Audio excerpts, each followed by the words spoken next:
Buenas noches, estimados televidentes, ¿cómo están ustedes? Esperando que todos y cada uno de ustedes se encuentren bien después de este horrible temporal de anoche y ante cualquier situación que tengan, por favor, escríbanos para poder llegar a ustedes con ayuda. Bueno, como todos los viernes con su programa La Verdad Sea Dicha, queremos y tenemos como invitado el día de hoy a Santiago Ormazábal, quien me acompaña esta noche. Hola Santiago, ¿cómo estás tú? Bueno, con Santiago vamos a tocar el tema de transición de género. A través, bueno, ustedes deben saber, este tema lo tocamos hace 12 viernes atrás, respecto al decreto presidencial que reduce la edad de 18 a través de la ley 21.120, donde se autoriza a los niños mayores de 18 años a hacer su transición de género transafirmativo. Sin embargo, a través de un decreto presidencial se redujo esta edad a los 3 años en esta transición de género con terapia transafirmativo. Imagínense ustedes, un niño de 3 años decidir si es niño, querer ser mujer, en esta terapia de transafirmativo. La verdad es que es una preocupación que tienen todos los padres el día de hoy, porque al final del día es el Estado quien decide y no los padres. Así es que para eso nos va a ayudar con esta temática Santiago, y además que nos trae una invitada, y una invitada que tiene un testimonio de verdad muy preocupante. Hola Santiago, gracias por estar aquí nuevamente y poder, porque hay tantas dudas, la verdad es que, mira, quiero comentarte, no ha escrito mucha gente y gente que desconoce lo que está ocurriendo con la ley, que inicialmente la 21.120, que de alguna manera afirma que los mayores de 18 años pueden hacer esta transición de transafirmativo. Sin embargo, a través de un decreto presidencial del presidente Boric, reduce esta edad a los 3 años. ¿Qué te parece a ti? Sí, bueno, primero que todo, muchas gracias por la invitación. Un saludo a todos los que nos están viendo. Claro, hay que hacer varias aclaraciones respecto al tema de la ley de identidad de género, que es la ley que menciona, porque esta ley habla básicamente de la transición legal de carnet. Es decir, de los 18 años en adelante, un niño puede, perdón, un adulto ya a esa edad, puede hacer su cambio legal presentando testigos, solamente sin ninguna, digamos, autorización paternal. De los 14 años en adelante, a través de juzgados de familia, se puede hacer este cambio legal con la autorización de los padres. Pero eso es un poco lo que se ha ido desdibujando y se ha asociado con la salud. A pesar de que no existe ninguna ley, ningún protocolo, hay protocolos circulares de salud, pero ninguna ley, digamos, que avale las hormonizaciones en menores de 18 años. Lo que pasa hoy en día es que efectivamente hay jóvenes que están recibiendo desde los 10 años en adelante bloqueadores hormonales, luego a los 16 años en adelante empieza la hormonización cruzada y efectivamente tenemos este decreto que firma el presidente que baja la edad a los 3 años para un cambio social. Ahora, ¿en qué consiste el cambio social? Eso, la gente como que quedó así como extrañada este cambio social a partir de los 3 años. Eh, tú, tú, tú, Santiago, eres trans, ¿ya? Afirmativo, tú cambiaste tu identidad. ¿Tú qué crees respecto de si un niño puede tener certeza de que a los 3 años, siendo niña, se puede sentir niño? ¿Qué piensas tú? No, es muy difícil.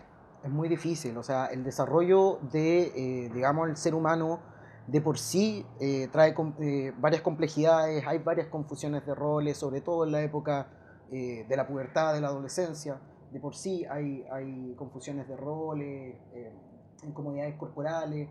Entonces es muy difícil, digamos, que un joven realmente lo que él esté viviendo sea una disforia de género o como me gusta llamarlo a mí, a la antigua, un trastorno de identidad psicosexual, y no sea un tema que se lo hayan metido más en la cabeza por redes sociales asociando esas incomodidades corporales a una supuesta transexualidad. Ahora, para aclarar rápidamente el tema de esta transición social que mencionaba yo, la transición social en el fondo es cuando a un niño se le empieza a vestir del sexo opuesto, se le empieza a llamar del sexo opuesto y empieza a hacer su vida como, si es un niño por ejemplo, como una niña. Ahora, a raíz del informe Cass, que era lo que hablábamos, por Sí, ejemplo, de la doctora Hilary Cass del Reino Unido, que hace toda una investigación respecto a las consecuencias que puede traer la hormonización en niños antes de la pubertad. Exacto. Eso es. Y justamente ella menciona en su informe que este tipo de transiciones, la transición social, es básicamente poner a un niño en una banda, en una escalera mecánica hacia la transición. De así importante es porque técnicamente uno lo refuerza todos los días que pertenece al sexo opuesto. Y claramente un niño a esa edad cree en el viejito pascuero. O sea, ¿cómo no va a creer que efectivamente es una niña sin tener el conocimiento que puede tener un adulto respecto a ese tema? Fíjate que yo comentaba cuando viniste la primera vez que somos nosotros en mi familia de origen, somos 5 mujeres y un hombre. Y mi hermano hasta los 5 años jugó con muñecas con nosotros. Imagínate, o sea, tenía claramente muy en desventaja nuestra, digamos, nuestra maternidad, ¿no? El juguete con muñeca, en fin. Por lo tanto, él se adhería tranquilamente y felizmente, a pesar de que jugaba la pelota, qué sé yo, pero jugaba con muñecas. Entonces, yo pienso que en esa época, si mi hermano hubiéramos crecido en esta época, mi hermano ya le hubieran, a los 3 años, le hubieran hecho esa transición sin haber tenido disforia de género, es decir, sin ni siquiera habérselo preguntado a los padres, que esa es la gran preocupación que tienen los padres hoy día, que sin el permiso, es decir, el Estado toma a este niño a los 3 años con el solo hecho de que el niño juegue, tenga un juego distinto a su rol social, lo tomen para hacerle la transición hacia trans afirmativo. ¿Eso entiendo? Sí, algo así es básicamente lo que está sucediendo y bueno, mejor que, más que lo explique yo, que lo explique una mamá que está viviendo, está pasando por esta etapa y que bueno, ella también conoce experiencias de otros padres que a lo mejor nos puede compartir sin nombre. Ella Sí, prefirió guardar su identidad, así que le vamos a llamar Sandra para perfecto. no tener ningún problema, así que Jessica, te presento a Sandra. Sandra, un gusto. Yo de verdad quiero agradecer la valentía. Yo sé que no quieres mostrar tu identidad por tus hijos y se valora, pero sí sé que has dado la lucha por esta situación que te está tocando vivir y no solo tú, sino que hay muchos padres a nivel país. Yo quiero de verdad a todos los que nos están viendo, a los padres, a abuelos, que nos están viendo, por favor que se detengan un minuto y escuchen el testimonio de Sandra, porque es preocupante y nos estamos dando cuenta que al final del día el Estado nos está arrebatando a nuestros hijos. Sandra, buenas noches. Por favor, ¿cuál es tu testimonio? Hola, buenas noches, Jessica. Bueno, yo quiero ser voz de mi caso, pero también voz de los casos de las familias con las cuales nosotros ya hemos construido una agrupación, una red de apoyo, y a través de esa agrupación hemos podido ir abriendo puertas, acercándonos a personas que nos ayuden, porque lamentablemente, como tú dices, hoy día el único camino que ofrece el Estado es la afirmatividad, que quiere decir que al momento que nuestras hijas o hijos, y principalmente hijas, que ese es otro dato preocupante, al momento de manifestar que son trans, el único camino que queda es el de la afirmatividad, que es transicionar socialmente para posteriormente llegar a una transición médica y así la hormonación, la cirugía y todo lo que conlleva. La verdad que ha sido un camino difícil. A mí me pasó en lo personal que cuando yo me enteré o cuando mi hija me manifestó a mí que ella era trans, fue algo totalmente sorpresivo, sin tener en mi cabeza, en la historia de ella, algún antecedente que me dijera, que me pudiera decir, mira, puede ser, me hace sentido, nada. Bueno, por eso también se llama disforia de inicio rápido, digamos disforia de género de inicio rápido. A mí siempre me hizo ruido, nunca creí que lo fuera, y yo sí he tenido la posibilidad de elegir quiénes son los terapeutas de mi hija, pero qué es lo que no pasa a nivel público. O sea, si yo me hubiese acercado a un CESFAM, el único camino que me hubiesen ofrecido es el de afirmar y por lo tanto comenzar una terapia donde las familias principalmente, dice, acompañamos a las familias, pero acompañamos para que acepten esta situación, no para poder indagar. Y lamentablemente, como bien tú decías, hay todo un entramado detrás de esto que finalmente los papás quedamos totalmente anulados. En el país, que es el programa de acompañamiento a la identidad de género, las familias, los cuidadores, quienes están a cargo de los niños, somos un factor de riesgo porque no estamos dispuestos a afirmar y queremos que a nuestros hijos y hijas se les dé tiempo para que puedan indagar, para que puedan sanar, para que puedan explorar en su adolescencia de la manera más sana posible, entendiendo que esta es una realidad que existe, pero que sabemos que nuestras hijas e hijos están además con temas a la base en su salud mental. Todos los niños que yo conozco, los casos de la agrupación, todos venían con algún tema previo, ya sea un TEA, un trastorno límite de personalidad, ansiedades sociales, problemas de autoestima, un sinnúmero de comorbilidades, digamos, por decirlo así, de salud mental, que a estas mamás y papás les hizo ruido como para poder empezar a cuestionarse si el camino de la afirmatividad era el camino. Y siendo muy amedrentador, porque familias que pudieron iniciar y acercarse a estos médicos afirmativos, en una primera consulta, solo con que el hijo o la hija dijera que era trans, estaba confirmado como el diagnóstico, por decirlo de alguna manera, siendo que yo no siento que es un diagnóstico, y por lo tanto la oferta siguiente era endocrinólogo para comenzar todo lo que conlleva hormonizar, y posteriormente un equipo médico que podía hacer la cirugía en el caso que fuese necesario. También sí, Sandra, y una pregunta, perdón que te interrumpa, no te pero yo he escuchado muchos testimonios respecto a la judicialización y me han llegado algunos comentarios de personas que lamento mucho, son de mi propia comunidad, que no creen, que me dicen, tú manejas información privilegiada, ¿por qué no se sabe?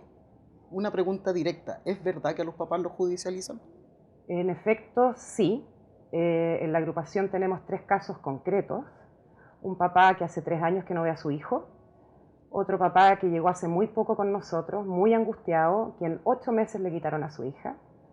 Y estos padres porque no afirman, ese es el tema. Y una mamá de otro lugar de Chile también, del sur, que en este momento está judicializada, no cuenta con el cuidado de su hija, la tienen los abuelos, porque también es una mamá que no está afirmando y que prefiere una terapia más exploratoria. Hay una mamá también en Santiago, que ese caso para mí es bien icónico y que explica muy bien el nivel de persecución hoy día que está teniendo el gobierno por dejar ahí como la cara al Estado, digamos. Una mamá que su hija declaró ser trans, desde el colegio las derivaron como familia al país. La hija al poco andar desiste y descubrió que no era trans, sino que habían otros problemas que ella tenía que solucionar. La familia queda demandada por no asistir a este programa de acompañamiento y la hija, ya no identificándose como trans, totalmente ya desistida, la mamá sigue en tribunales, sigue con abogados y sigue siendo perseguida porque tiene que incorporarse al país y desestimando además la declaración propia de la hija, que ella dice que ella no, y la jueza desestimó el testimonio y ella tiene que seguir hasta en la actualidad, sigue judicializada. Aún con el testimonio de la hija que ya siente que fue un periodo de excursión, que ya no es trans, pero insiste en judicializar a los padres y a pesar del testimonio de la hija. Exactamente, y yo sé, y a nosotros también como agrupación que tenemos redes sociales, nos han llegado comentarios odiosos, que estamos inventando, que esto no es verdad, que somos casi una secta, y yo la verdad, lo único que puedo transmitir desde mi realidad y desde la realidad de las familias con las cuales compartimos harto, nos juntamos virtualmente porque somos de todo Chile, hemos trabajado, hemos compartido nuestras historias, estamos escribiendo nuestras historias. Aquí no hay nada de mentira, acá hay familias que están sufriendo, porque no es solamente que nuestras hijas o hijos estén sufriendo, porque en efecto lo están sufriendo, pero sus heridas y sus dolores que no tienen que ver con que quieran ser hombres o mujeres, sino que hay otras heridas ahí atrás de sufrimiento, está supurando a través de esta transexualidad, porque hoy día no hay, está muy rígido, o sea, hoy día no es que tú puedas sufrir e estar incómoda con tu cuerpo o incómodo con tu cuerpo, con tu rol en la sociedad, y poder indagar en eso, que sean capaces de hacerse preguntas, que sean capaces de explorar, que sean capaces de entender que hoy existe la libertad y la posibilidad de que nos podamos expresar de distintas maneras sin necesariamente entrar en dos categorías. Entonces, hoy día no les dan ninguna opción. Tú estás incómoda, tú te sientes así, no te acomoda tu cuerpo, tienes baja autoestima, sufriste algún daño importante en tu infancia, entonces eres trans. Y este es tu camino hacia la felicidad, y si tú ingresas en esto y transicionas y haces todo lo que tienes al alcance hoy día, lamentablemente con mucha facilidad, vas a ser feliz. Y no es así. Y no es así. O sea, en nuestra agrupación también tenemos casos de desistencia, y son adolescentes que siguen trabajando sus temas que tenían a la base anteriormente y se han dado cuenta que el tener que transicionar no era la solución. Y estas mamás, por supuesto que siguen acompañando a sus hijas e hijos, pero ya desde un camino más sano, o sea, donde de verdad se está cuidando la salud mental. Entonces, da mucha impotencia tener que explicarse frente a estas personas. Cuando uno ha criado a sus hijos, los ha visto crecer, saben cuáles son sus dolencias, y los apuran a tomar una decisión que ya también sabemos de gente que ha detransicionado y que ha sido muy duro. En el caso de las mujeres es cortarse los pechos, es quedar absolutamente estériles a través de la hormonización. Entonces no es un cambio que yo diga me he visto un poco más de hombre y ejerzo un rol quizás más masculino, sino que es un cambio sumamente radical. Sandra, cuéntame, ¿cómo es la vivencia desde el sistema escolar? ¿Cómo los apoyan? ¿Cómo funciona el colegio respecto a este transicionar? Bueno, hay una circular, la circular 812, que mandata a los colegios a que el niño desde los 14 años pueda hacer su transición social. La transición social dentro del colegio significa su cambio de nombre masculino, si es que se identifica como hombre, o femenino, si se identifica como mujer. Eso es que todas las personas que componen la identidad educativa deben tratarlo de esa manera, por obligación, sus compañeros también, pero hay un desconocimiento en cuanto a la interpretación de esta circular. De partida, cuando los niños manifiestan que quieren hacer su transición social, los padres deben ser llamados al colegio, algo que no ocurre todas las veces, digamos. Muchas veces esto se hace a espaldas de los papás. ¿Y por qué digo llamar a los padres? Porque aquí se tiene que firmar un acta de acuerdo para poder delimitar un poco en qué va a consistir esta transición social. ¿Cuál es el problema aquí? Y volvemos a caer en lo mismo, que como está todo dentro de la afirmatividad, un padre que no quiera o se oponga a hacer alguna de las transiciones, es decir, ok, que la traten como quiera ser tratada, pero no sé, no quiero que le cambien el nombre en la lista ni en su correo institucional. Ya entramos en un problema. El colegio puede denunciar a ese padre y llega a tribunales de familia porque está vulnerando los derechos de ese niño. En mi caso personal, yo tuve dificultades con el colegio porque yo firmé un acta de acuerdo, conversado yo ya un poco anticipándome a sabiendas de cómo era el colegio, muy afirmativo y muy ideologizado.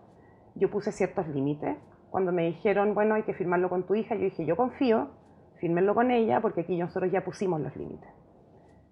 Para sorpresa, mala sorpresa mía, la verdad, cuando me llega esa acta de acuerdo, resulta que el colegio le había ofrecido usar el baño de hombres. Lo cual es grave, porque si bien yo sé que está explorando su masculinidad en términos de roles frente a su mundo social, ella sigue siendo una mujer.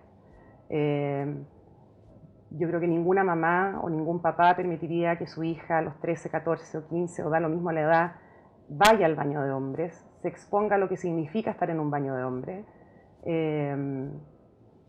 A mí me costó mucho que el colegio entendiera la gravedad, de hecho se sorprendieron, como que eres la primera mamá que dice algo.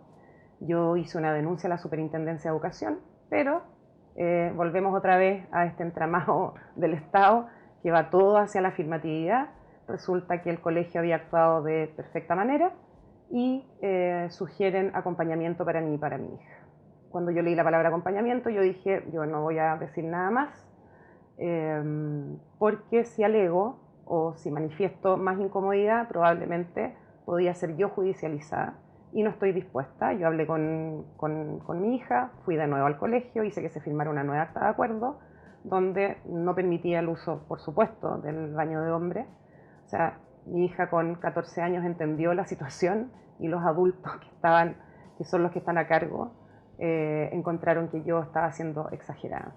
Pero eso es a lo que se enfrenta, y esto es mi caso, y conozco ya 2 casos más dentro de la agrupación que les ha pasado lo mismo y que con mucho temor, porque además al tener estas leyes tan rígidas y tan agresivas por lo demás, los papás empiezan a tener mucho miedo. Entonces no levantan la voz, van con temor a sentarse a hablar con el director del colegio, o de frentón no lo hacen, y por lo tanto nuestros adolescentes siguen quedando expuestos a otro tipo de cosas también. Yo te escucho y estoy impactada. ¿Cómo llegamos, Mauricio, a lo mejor esta pregunta para ti, cómo llegamos a esto? ¿Cómo llegamos a que, de acuerdo a un decreto presidencial del presidente Boric, reduzca la edad a 3 años, y cómo llegamos a poner a los papás en esta posición de vulnerabilidad y de cero intervención sobre sus propios hijos, los cuales educan, los cuales tienen el cuidado personal, la patria potestad, y que el Estado se inmiscuya de tal manera que los deje a la deriva? ¿Cómo llegamos a esto? No, un punto interesante es que efectivamente el derecho de los padres, por ejemplo, el derecho de los padres, el derecho preferente de los padres, es el derecho más débil que existe en la Constitución de Chile. Es un derecho que por lo general no tiene posibilidades de presentar recursos de amparo, sino que tienen que hacerlo con enroques de otros derechos para poder presentar algún recurso de amparo a los papás cuando se ven vulnerados en este derecho. Hay que partir por esa base. Por supuesto no siempre fue así, sino que fue a medida de que la Constitución se fue reformando con los años. Ahora, por otro lado, el gobierno que tenemos actualmente, dentro de su agenda está el tema de poder llevar o de alguna forma satisfacer las demandas de los colectivos políticos LGBT. Yo siempre hago la diferencia, por ejemplo, entre el colectivo político y la comunidad trans, porque las comunidades somos las personas que tenemos esta problemática, que hacemos nuestra transición, y que nos unimos por una historia afín, un tema más afectivo. El colectivo político no, el colectivo político tiene un fin que es el llegar a obtener privilegios excusándolos como derecho. Entonces, cuando el gobierno se compromete con esta agenda, es cuando se empieza a inmiscuir un poco más dentro del Estado. O sea, tampoco hay que ser, echarle toda la culpa al progresismo, porque también lamentablemente cierto sector de centro derecha, yo no tengo ningún problema en decir que yo soy de un sector de derecha, también ha caído dentro de esto por un buenismo que hay, y es porque generalmente el colectivo trans se victimiza mucho. Habla de que, por ejemplo, lo que comentábamos en el programa anterior, el chantaje emocional que le dicen a los padres: ¿prefieres una hija trans que un hijo muerto? Se lo preguntan así tal cual. Claro. Y por supuesto, ¿qué va a responder el papá? Yo quiero a mi hijo como sea, pero lo quiero vivo. Entonces, por supuesto que van a acceder a todo tipo de todas estas casi locuras que están mencionando, porque, insisto, o sea, yo siendo una persona trans, habiendo hecho una transición de género que me costó mucho, yo la hice adulto, digamos, a los 30 años, después de una terapia psicológica, pero hoy estoy viendo a chicos de los más grandes, digamos, tienen 21 años, 14 años. Entonces, cuando escucho y veo profesionales, digamos, eh, diciendo que, por ejemplo, el bloqueo hormonal no trae consecuencias físicas, realmente yo me hago la misma pregunta que tú, así como, ¿cómo llegamos a esto? ¿Cómo llegamos a esto?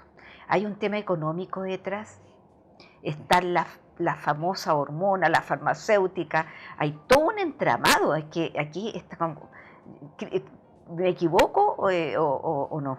No, en absoluto. Aquí hay una triangulación entre el poder político, el poder económico y esta tercera mano que encontraron en alianza con el activismo.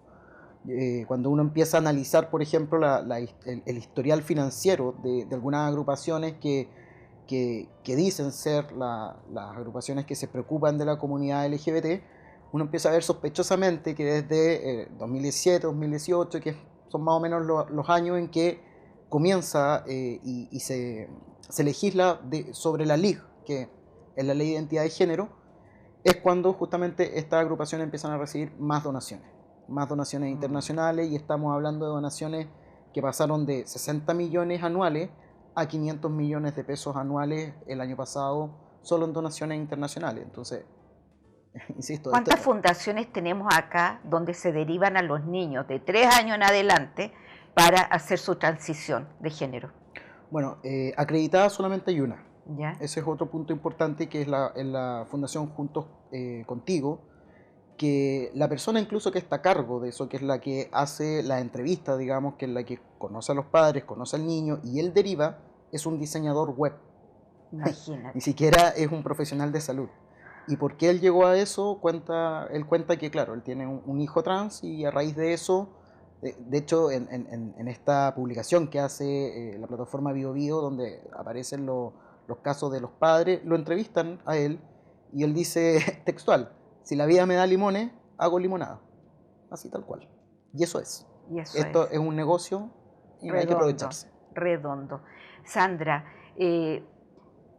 cuéntanos el proceso ahora en que estás, en que está tu hija, en que todos estos obstáculos al final del día que has tenido que sortear en toda esta maraña, esta red, tanto a través de la educación, que digamos a través de la circular 812, que deja como el camino, pero tú hiciste incluso las denuncias a la superintendencia responde todo bien, todo ok, usted es la que está mal, en fin. ¿Cómo para los padres que a lo mejor los cuidadores que nos están viendo, cuál es la salida? ¿Qué es lo que hay que hacer en esta circunstancia?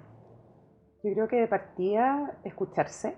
O sea, yo creo que si hay algo que podemos tener las mamás, los papás, es la intuición. Y, o sea, nadie mejor que nosotros conoce a nuestros hijos e hijas. No tener miedo. Eh, y personalmente creo que, bueno, estar muy atentos, porque además en los colegios, a través en el programa de orientación, cuando ya llegan a la temática de educación sexual, también pedir como transparencia de lo que se va a hablar, porque hoy día el tema del género aparece desde la educación preescolar. Habiendo tanta temática además que poder tratar con los niños, esa es la temática que está moviendo todo. Entonces hablan de que quieren enseñar la empatía, la inclusión, pero no va por ahí, no va por estar instalándole la duda o hablándole de temas que ellos no están preparados para escuchar. Estar atentos como papás, qué es lo que está pasando en el colegio, ser activos en eso, reclamar, golpear la mesa si es necesario, en el sentido de que es el bienestar y el crecimiento y desarrollo de nuestros niños. Eh, También yo he ido como aprendiendo también que el ir poniendo ciertos límites, porque yo si bien apoyo muchas cosas, en términos de cómo poder expresarse o cómo ella busca expresarse hacia afuera en su vestimenta, su corte de pelo, 1000% de apoyo, no tengo ni un problema, entendiendo que está está viviendo una etapa donde está explorando, pero además está con una buena terapia, que yo he podido elegir quién es la terapeuta, gracias a Dios, porque puedo acceder al sistema privado, que no es la suerte de muchos otros padres. También como volver a reconectar como familia. Siento que la pandemia hizo un quiebre importante en los niños también, y como volver a encontrarse como familia en aquellos momentos donde sobremesas más largas, hacer propuestas también a estos adolescentes donde están tan acostumbrados a estar metidos en pantalla, eh, propuestas entretenidas, cocinar, el juego, armar proyectos, venta de cosas en el colegio, sacarlos al mundo, porque finalmente las redes sociales también son un medio para poder obtener información sumamente sesgada, estar muy atento también con quienes están conversando, porque también existe el contagio social. Qué importante eso. Perdón que me detenga ¿Sí? ahí. El contagio social.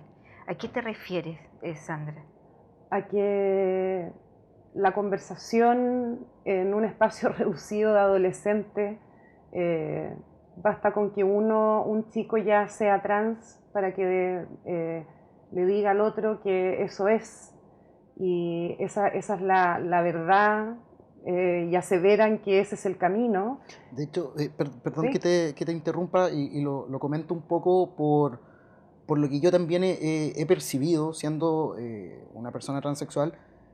Cuando de repente hay chicos que me preguntan, que me conocen, digamos, y compartimos historia, claro, inevitablemente yo siento que podemos tener historias parecidas de niñez, nos pueden gustar las mismas cosas, qué sé yo, em, y efectivamente sucede que el niño se empieza a identificar más con la historia de la persona trans que de verdad tener una disforia de género.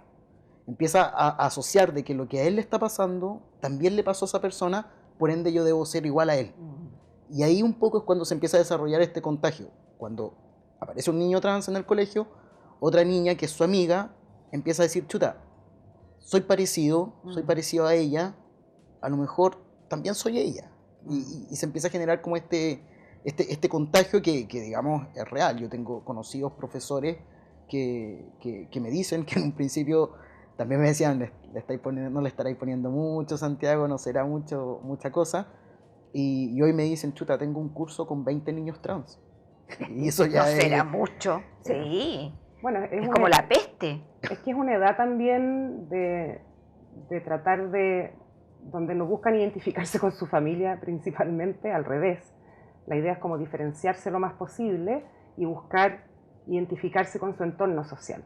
Entonces, cuando el mensaje es todo el rato, este es el camino correcto, porque vivimos la adolescencia, todos tuvimos un ídolo, todos nos quisimos vestir como alguien especial, de ahí caen las modas, han habido tantas tribus como urbanas a lo largo de la historia, pero aquí siento que es sumamente delicado, porque aquí estamos hablando como negarse en su esencia, y entrar en un camino que tiene pocas posibilidades de ir echando pie atrás. O sea, cuando ya entramos en la hormonación y cuando dicen, no, pero si no tiene ningún efecto, los tiene. Los tiene. O sea, a nivel de desarrollo, a nivel de los huesos, a nivel del cerebro, o sea, afecta. Entonces, no es algo sencillo. Yo entiendo que hay que esto, insisto, es una realidad que existe, pero esto es una minoría. Y me parece buenísimo que existan leyes que protejan a esta minoría y que tengan derechos, pero, pero hay una confusión hoy día con querer llevar a todos estos niños que son sumamente vulnerables, porque es la edad de la adolescencia, es una edad complicada, donde las mujeres, que es increíble la cantidad de números de mujeres que hoy día se están identificando como hombres, que están con esta disforia de género. ¿Qué mujer no se sintió incómoda al momento de crecer, al momento de que nos llegara la menstruación? O sea, son cambios que absolutamente todas vivimos y a todas nos incomodó, y no necesariamente nos decían, bueno, si estás incómoda en eso, entonces eres hombre. Eh, yo pude explorar libremente en mi adolescencia, siendo una mujer como dentro de los estereotipos súper poco femenina, muy deportista, jugaba con los hombres, jugaba fútbol, andaba todo el día con cosas anchas porque no quería andar más con cosas apretadas ni como se vestían mis compañeras, pero o sea, hoy día soy una mujer tremendamente feliz, con 3 hijos, me siento plena y yo creo que si hubiese nacido en esta época me hubiesen dicho que era trans. Y como que le agregan más sufrimiento todavía porque es una lucha constante que yo veo, por lo menos en mi caso, de querer como seguir como esta caracterización y luchando con mostrarme de otra manera de la que yo no soy, me desconozco. Entonces es complejo, pero se puede. Yo creo que hay que seguir el instinto como familia, hay que volver a reconectarse, volver a hacer propuestas interesantes para nuestros adolescentes que se dediquen a algo, a la música, al deporte, al jardinear, a pasear animales, no tengo idea, pero salir al exterior. Siento que están metidos hoy día en las redes sociales, están absolutamente hipnotizados y como zombies siguiendo detrás cosas que aparecen ahí en redes sociales. Y hoy día hay tanto más que conocer en el mundo y tanto que pueden hacer.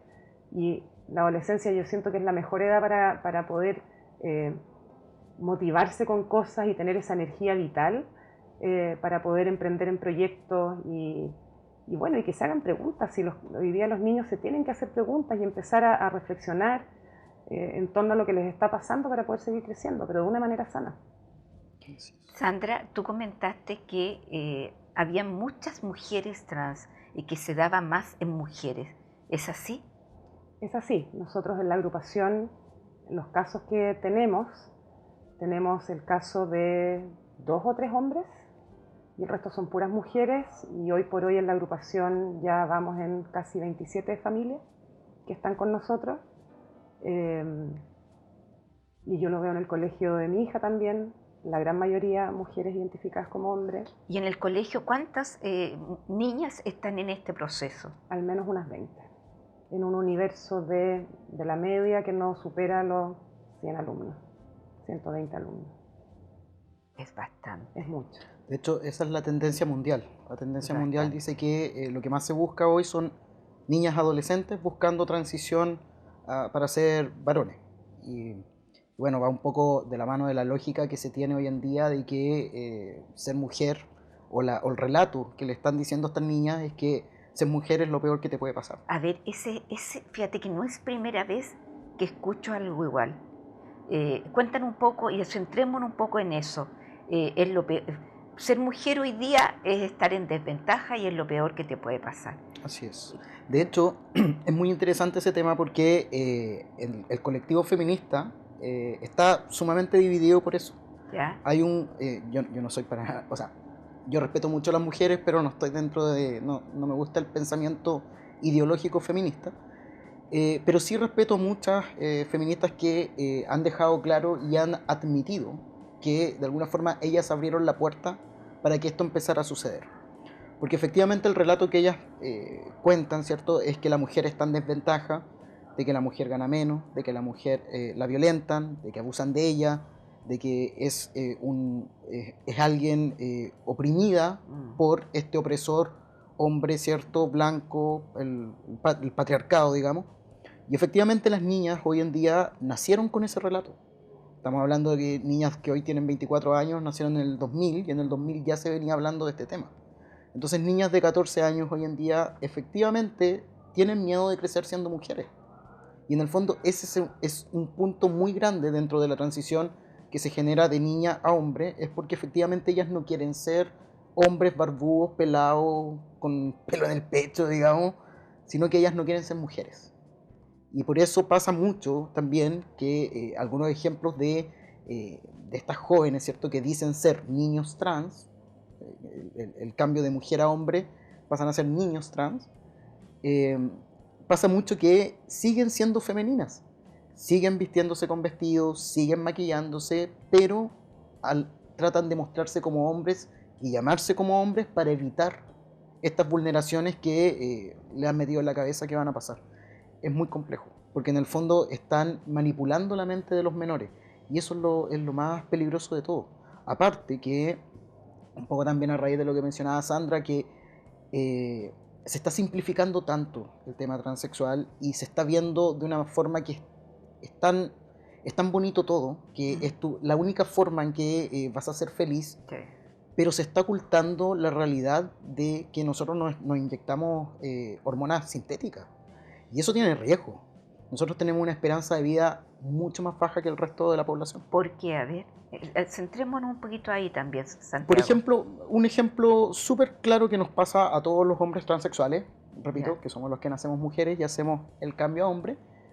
Con la testosterona nosotros empezamos a producir más glóbulos rojos. Ya. Por ende, en simple se densifica la sangre. Nosotros, digamos, el cuerpo femenino, por ejemplo, tiene el corazón más chico que el hombre. Por tanto, si a nosotros se nos densifica la sangre, tenemos que bombear más. El corazón tiene que bombear más para poder moverla más. Perfecto. Nosotros, yo, de hecho, en las noches sufro a veces de taquicardia. Hay ataques cardíacos de por medio, riesgos de poder tener, ¿cómo se llama esto? Derrames cerebrales y bueno, todo lo que se Lo que caracteriza conlleva con el tema hormonal. claro. Y no solo temas de ataques cardíacos, sino que también riesgo de padecer diabetes, hay más problemas de sobrepeso, hay problemas óseos, hay problemas, digamos, la osteoporosis en las mujeres trans es común a futuro. Entonces, estamos hablando de personas trans que se están muriendo a los 30 años, a los 33 años. Una ex concejala, recuerdo, que fue la primera política trans chilena del norte, si no mal recuerdo, a los 54 años murió de un ataque cardíaco. Entonces, nosotros efectivamente tenemos que cuidarnos el doble, pero eso no se lo dicen a los Eso no niños. se dice, ¿eh? En absoluto. Eso se guarda. Sandra, si tuvieras, bueno, si tuvieras que decirle, ¿en qué hay que poner ojo? ¿Cuáles fueron estas señales en tu hija que no lograste ver o que viste para poder darnos cuenta qué estaba viviendo tu hija en ese minuto o que podría llegar a ser una disforia de género? Mira, lamentablemente nada. Solamente al momento que ella lo manifiesta, en mi cabeza pasó como un rollo de película, del momento que nació, que creció, tratando yo de explicarme por qué estábamos en este escenario. Ella además lo manifiesta y tú se lo puedes escuchar a todas las mamás. Nosotros tenemos nuestras historias facilitadas en el Instagram, digamos, para que la gente las pueda leer. En tu Instagram, ¿lo puedes decir? Agrupación Kairos. Tenemos Twitter, Instagram y Facebook. De hecho, Kairos con K. Kairos con K. Perfecto. Sí. Agrupación Kairos, Instagram, Twitter y Facebook. Sí. Y de ahí nos pueden contactar si alguien quiere hacer preguntas. Bueno, hemos tenido mucha posibilidad a través de nuestras redes sociales. Familias han llegado a nosotros, especialistas que han querido hacer preguntas, gente que ha querido acceder a documentos. Las tenemos ahí, facilitamos nuestra como línea editorial en el Instagram, en nuestras redes sociales, tiene que ver con informar, educar. No vamos nunca a la pelea ni con un discurso ni transfóbico ni mucho menos, solamente queremos contar nuestra realidad y poder acoger. Porque así como yo te decía, yo no tuve ni una señal, sí después pude empezar a unir las piezas del puzzle y explicarme el por qué estábamos ahí. Así le pasó a toda la familia. Nadie estaba esperando que su hija o hijo dijera soy trans. Y todos con un discurso muy aprendido, nada muy orgánico, digamos, o sea, como algo sacado, como copy-paste de algún otro relato. Entonces, la verdad que hoy día si hay algo que debemos hacer, no sé si para evitar esto, pero sí para mí el tema redes sociales es un tremendo tema. O sea, hoy día los niños están muy volcados en eso. Creo que tienen que salir al mundo, creo que tienen que explorar, creo que tienen que sociabilizar y hacer cosas a nivel cara a cara, digamos, y estar muy atentos con el colegio. O sea, yo creo que a todos nos puede pasar nuestras hijas o hijos pueden llegar con esto y lamentablemente, como digo, o sea, yo no tuve ni una posibilidad de advertir que esto iba a pasar, no, para nada, solamente como armar toda la vida en un momento para tratar de decir, bueno, esto esto no es. O sea, una cosa en mi guata me decía, tengo que investigar, tengo que saber de qué se trata, me puse a leer.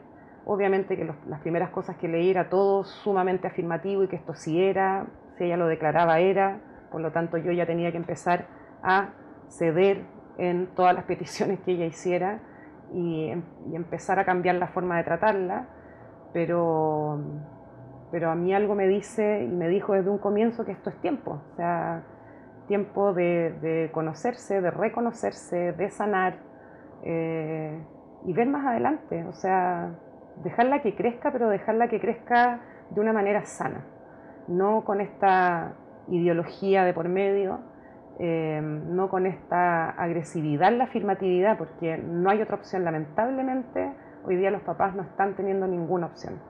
Entonces, no los están dejando crecer sanos, porque yo, por lo menos en la terapia y en la casa, el tema de la transexualidad no es tema. Ella se expresa como quiere, pero no es el tema. O sea, lo que nosotros buscamos en la casa es hacer días familiares, es generar, la casa está abierta para todas las amistades, siempre estamos, les estoy proponiendo que hagan panoramas en la casa, que estemos saliendo, que hagamos paseos, que caminemos, que vayamos a la naturaleza.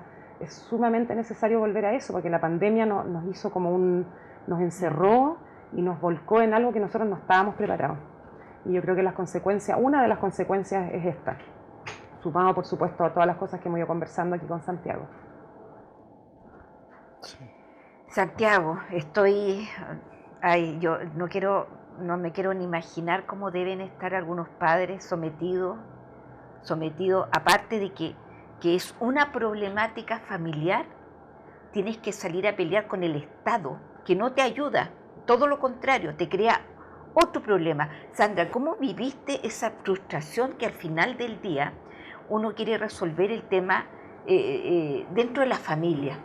Y con el apoyo que tú tuviste la suerte de consultar psiquiatras particulares y todo, pero la gente que no tiene esa posibilidad y que tiene que llegar al sistema de salud pública, al final el único camino que encuentra no es digamos, vamos a ver o la vamos a llevar en el camino para que pueda excursionar, sino que todo es afirmativo, y llevarla a la afirmación, sin que siquiera ella tenga digamos, la afirmación propia, digamos.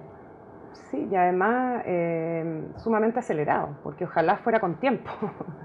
Es sumamente, o sea, aceleran el proceso.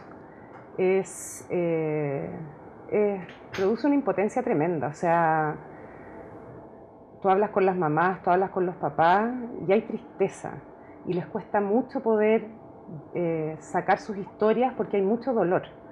Estas familias que ya no ven a sus hijas y este papá que no ve a su hijo en 3 años, o sea, yo lo encuentro tremendo.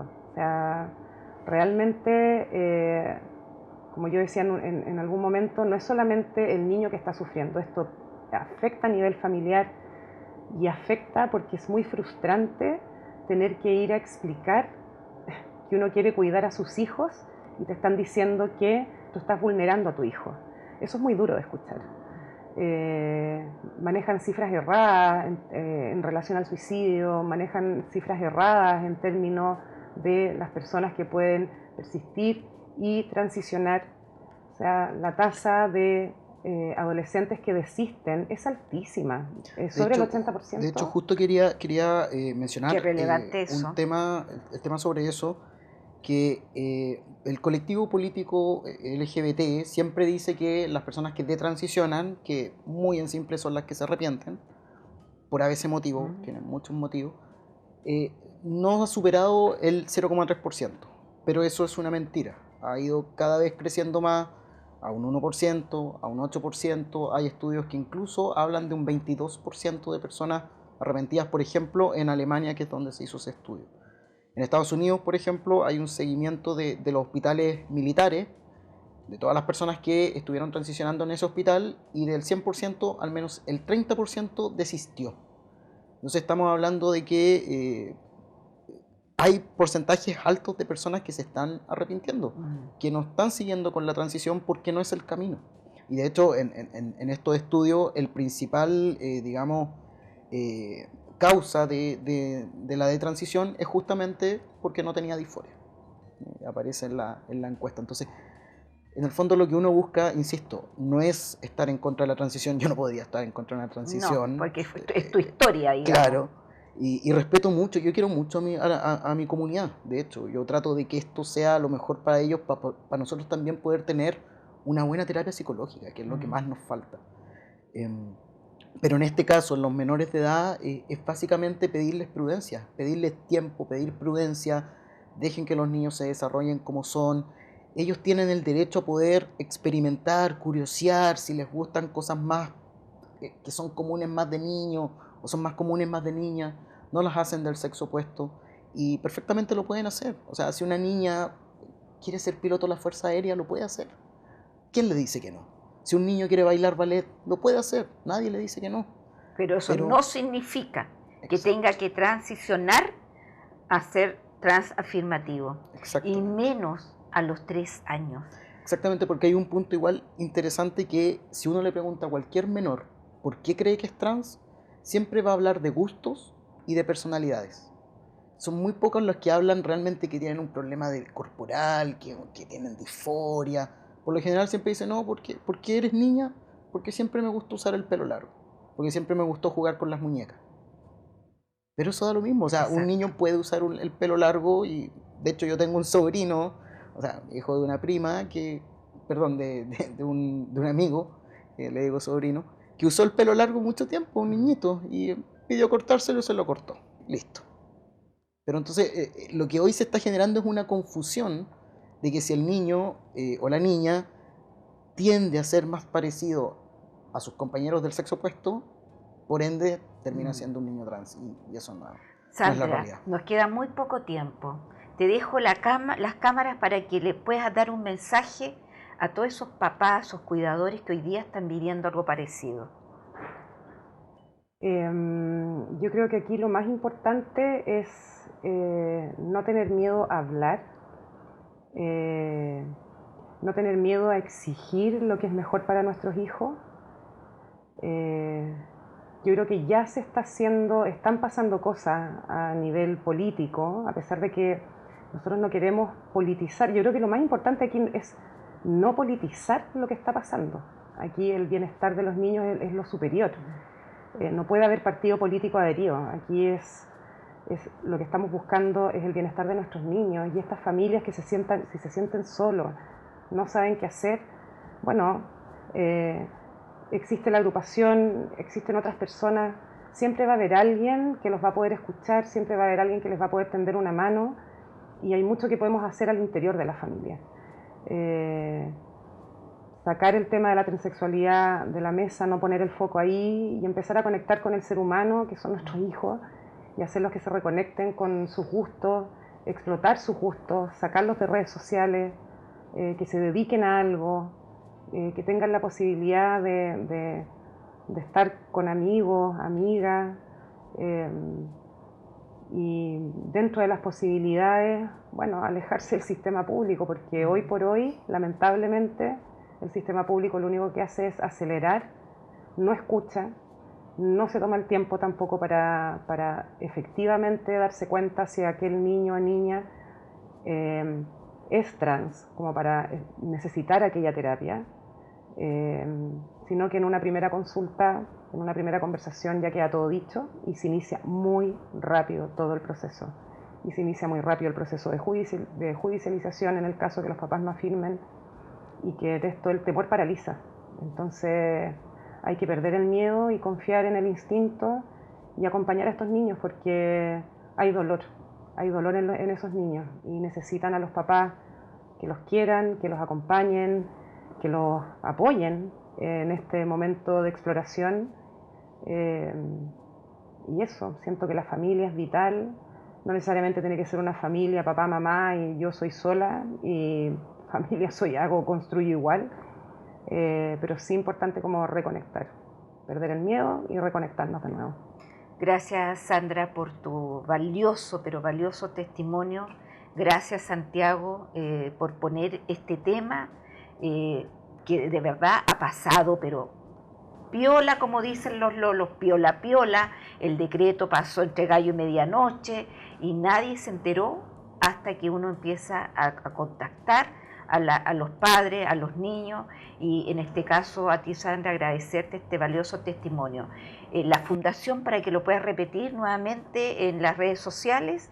Agrupación Kairos Chile, en nuestro Twitter o X hoy día, Instagram principalmente y Facebook. Perfecto. Bueno, no nos queda más, Santiago, una despedida cortita porque ya estamos, pero ya fuera de todo. Sí, quería aprovechar, solamente decir una cosita, que a raíz de que estamos pasando los Juegos Olímpicos de Francia, ¿sí?, 2024, lo que pasó en la inauguración, que fue terrible, quiero, siendo yo una persona católica, pedirle disculpas desde la comunidad trans.